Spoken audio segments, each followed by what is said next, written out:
What's going on, guys? Welcome back to another episode of Lockdown Coverage. If you guys are new to the channel, my name's Daniel. On today's episode, I'm going to be doing a whole new series. It's going to be called What Happened To. If you guys want to assume, it's obviously going to include players that were stars in college football, stars heading into the NFL draft, and obviously did not live up to expectations. The first player I will be documenting on this series is Jameis Winston, former first overall pick in 2015, and former Tampa Bay Buccaneers quarterback who is now on the Saints as a backup. Obviously, his career didn't go as expected. If you guys have any suggestions, please leave them below. I'd gladly get to them in the series. Maybe if you guys have any questions as to what happened to a particular player, I'd gladly answer them in upcoming videos. So without any further ado, let's get to it.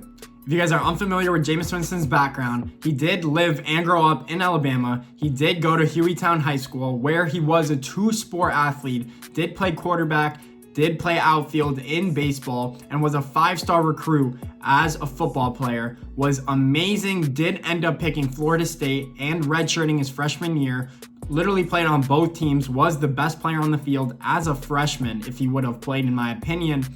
In 2013 with the Florida State Seminoles, in his first game against Pitt, he did come out and have 350 yards passing and 4 touchdowns. He even had players like Kevin Durant tweeting about him in just the first half, and where he almost didn't have any incompletions.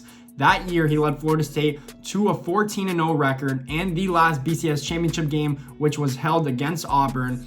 Even though Florida State did have a 21-3 deficit at one point, Jameis Winston guided them to the victory in the national championship game, and it was FSU's first championship victory since 1999. So it was 15 years since FSU actually won a championship game, and Jameis Winston had arguably one of the best freshman seasons ever, also winning the Heisman Trophy. Florida State finished with an undefeated record, and he had a 40-10 touchdown to interception ratio, which was amazing for a freshman. That is where the legacy officially began. People thought he would be the next great quarterback. He showed no signs of regression throughout that whole freshman season. Jameis Winston also played baseball as well, even though his heart did tell him to eventually only stick to football. He was a great athlete. And then before the actual 2014 season did begin, going into his sophomore year, Jameis Winston did get in trouble with the law because he stole crab legs. It was only about $30 worth, but he did get in trouble. He did lie to Florida State officials and coaching staff members, which led to a half suspension, I'm pretty sure, in the first game of the season. Jameis still was coming off one of the best freshman seasons ever and was anticipated to grow on that coming into his sophomore year. That sophomore year, Florida State did go 13-0.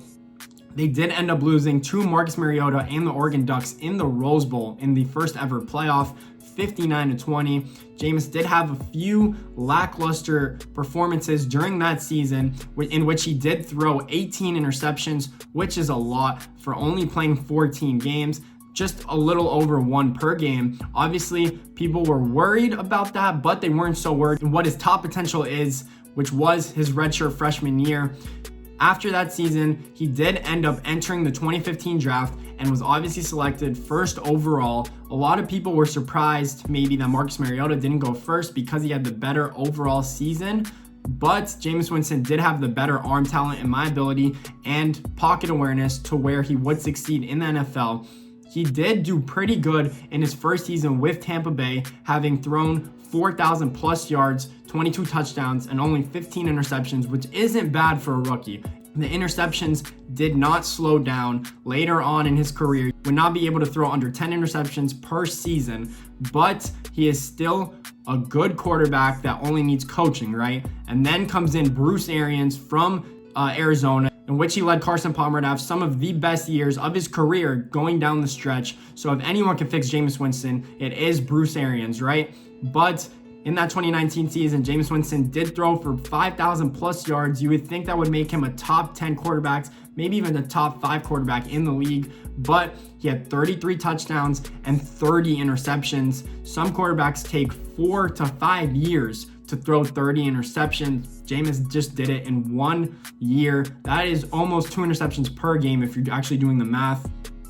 Jameis Winston did not live up to the hype. He came up really, really high, and his downfall is really, really low. And just recently, he did sign with the New Orleans Saints, assuming he would be the backup. Maybe he will overtake Drew Brees when he does retire, but for now, he is the backup. They signed him to a $1 million deal on a 1-year deal. Maybe if he performs well, maybe if Drew Brees actually does get injured, and he gets put in a situation to win, and he will be a franchise quarterback. He will get franchise quarterback money. But for now, he's not. With incentives, the deal makes him about $4 to $5 million for that 1 year, since he only signed a 1-year deal. Jameis Winston did have a high ceiling that he never fully grew to.